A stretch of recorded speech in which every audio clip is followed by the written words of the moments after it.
Các bạn thấy như ông đánh nhau hay chửi, chẳng chửi ai cả, cứ chửi một câu, xông lên mạnh mẽ hơn. Và nếu trong kinh doanh mà bạn cũng có khả năng dùng những ngôn từ túc như vậy để tạo năng lượng cho mình, để mình xông lên, thì đó cũng là hoàn toàn là một cái khuôn khổ, miễn là đừng ảnh hưởng đến ai. Ở trong cuộc sống, như chúng ta đã phân tích ngày hôm qua, mọi sự kiện hiện tượng trong đều có mặt đúng và mặt sai, mặt nóng và mặt lạnh, mặt trong và mặt ngoài, mặt trái và mặt phải, mặt xanh và mặt đỏ.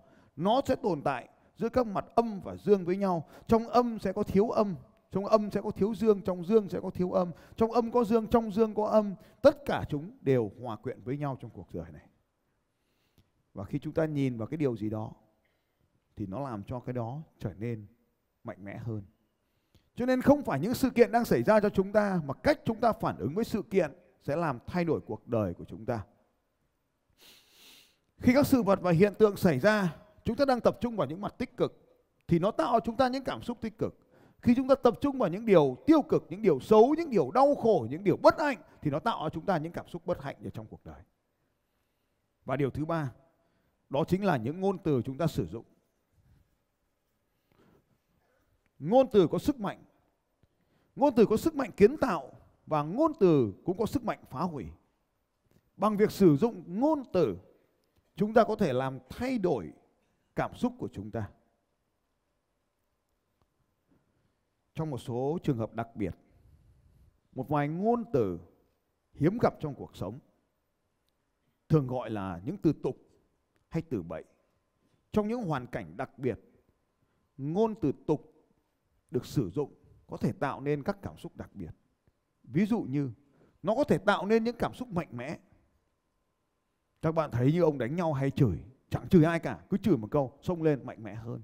Và nếu trong kinh doanh mà bạn cũng có khả năng dùng những ngôn từ túc như vậy để tạo năng lượng cho mình, để mình xông lên, thì đó cũng là hoàn toàn là một cái khuôn khổ, miễn là đừng ảnh hưởng đến ai. Ngôn từ tục cũng có thể tạo nên được những sự thân mật. Hai người bạn với nhau cũng có thể dùng những ngôn từ tục trong một chừng mực nào đó để giúp cho họ gần gũi lại với nhau. Như vậy, bản thân cả những từ ngữ hiếm gặp trong cuộc đời vẫn có thể có những tác dụng nếu đưa nó vào trong những bối cảnh cụ thể. Ngoài ra, nó sẽ có những ngôn từ mang tính sức mạnh, truyền cảm hứng, tạo động lực cho chúng ta. Và ChatGPT chính là một công cụ nói về điều này.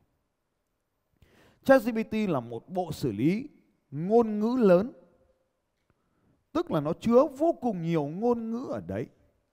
Rồi, bây giờ tôi sẽ cho các bạn xem ngôn từ có thể ảnh hưởng thế nào tới cảm xúc và cảm xúc có thể ảnh hưởng thế nào tới ngôn từ. Một câu nói đơn giản. Đây là cây bàng. Đây là cây bàng. Chuyện không có gì cả. Bắt đầu. Tôi sẽ thêm vào đây những ngôn từ tạo nên sức mạnh, ngôn từ tạo nên cảm xúc mạnh. Đây là một cây bàng non mơn mởn. Các ông mình nghĩ được chén được luôn rồi đấy. Đây là một cây bàng già khẳng khiu. Các ông lại thấy chán rồi đấy. Và như vậy, ngôn từ hoàn toàn có sức mạnh. Việc điều khiển những ngôn từ để tạo ra cảm xúc, chúng ta có những tác dụng như sau trong cuộc đời. Giả sử bạn là một người cha, người mẹ muốn dẫn dắt con cái của mình. Lúc đó bạn muốn nói chuyện với con, bạn phải ở trạng thái cơ thể nào, bạn đang tập trung vào điều gì và bạn đang dùng ngôn từ nào để nói chuyện với con. Thông minh cảm xúc là như vậy. Tại sao không cần làm gì cả, đứa trẻ nghe lời răm rắp? Bởi chúng ta đang dùng trạng thái cơ thể nào để nói chuyện với nó. Bạn hay dùng cái gì để nói với nó? Đôi mắt phải không? Đôi mắt tràn đầy yêu thương, hay đôi mắt của sự chờ đợi, hay đôi mắt của sự đe dọa? Bạn đang tập trung vào điều gì khi nói với con? Nó là một đứa trẻ thông minh hay nó là một đứa trẻ nghịch ngợm? Bản chất những đứa nghịch ngợm là thông minh. Và thông minh mà không nghịch thì không gọi là thông minh. Bạn muốn đứa trẻ của mình là một đứa ngu si hay u lì hay ngoan nghe lời, bảo gì nó cũng nghe, thì đấy là một đứa không bao giờ có thể làm lãnh đạo. Vậy bạn đang thực sự muốn đứa trẻ của mình như thế nào? chúng ta phải bằng việc chúng ta có thể ứng xử phù hợp với con, nó phải tương xứng về cảm xúc với con. Nếu chúng ta là một bậc cha mẹ, tán gái, tán trai, câu chuyện cũng y chang như vậy. Người bên cạnh của chúng ta cần có cảm xúc gì để họ đồng ý yêu ta? Họ cần có cảm xúc gì? Muốn họ có cảm xúc đó, ta phải đưa mình vào trạng thái để tạo ra cảm xúc đó. Và chúng ta phải tập trung vào những cái điều xung quanh này, ở cô ta, ở ta, ở bầu trời này, để ta có thể tạo ra cảm xúc ấy. Và để tạo ra cảm xúc ấy, chúng ta phải dùng ngôn từ nào cho phù hợp với cảm xúc ấy. Ngồi giữa hai cô gái xong ngáp, tôi thấy anh thật là thú vị. Cái từ thú vị là gì các bạn? Ngáp thì là tiêu cực hay tích cực? Cái biểu hiện của tiêu cực. Nhưng tôi thấy tôi nói là anh thật là thú vị, thì khi tôi nói cái từ thú vị thì nó là tích cực hay tiêu cực? Bây giờ các bạn muốn cho con mình nó làm việc thì bạn sẽ dùng những cái từ gì để nó làm? Tất nhiên là tích cực, nhưng ví dụ bảo nó đi rửa bát thì làm thế nào? Con làm tốt lắm, nó đã đi rửa đâu mà con làm tốt lắm. Nó bảo nhưng mẹ làm tốt hơn. Còn lâu nó mới mắc mưu các cụ. Đằng nào cũng phải làm thì làm đi, vẫn miễn cưỡng lắm. Rất đơn giản thôi.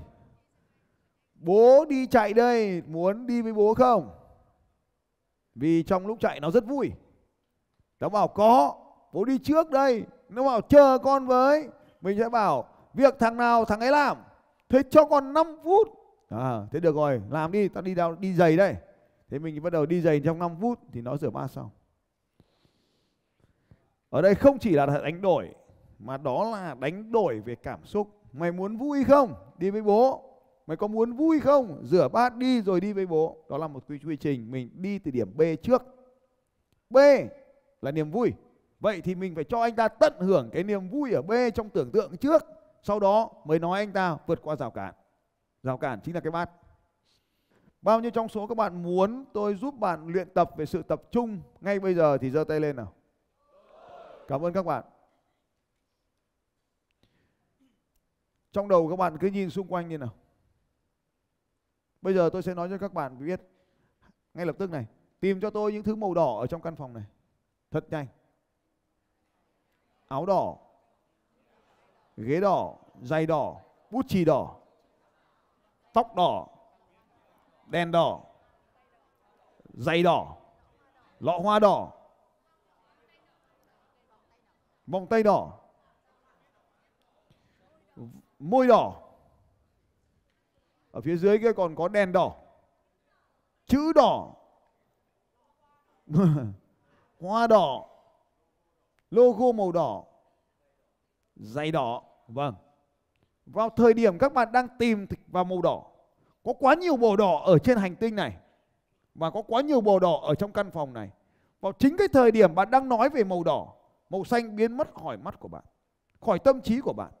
Không còn màu xanh nào cả nữa. Cái này được gọi là điều gì chúng ta tập trung vào thì nó nở ra. Khi tôi đề nghị các bạn tập trung vào màu đỏ, toàn bộ căn phòng này cái gì cũng thành màu đỏ hết. Và trong mắt bạn chỉ còn màu đỏ. Màu xanh hoàn toàn biến mất.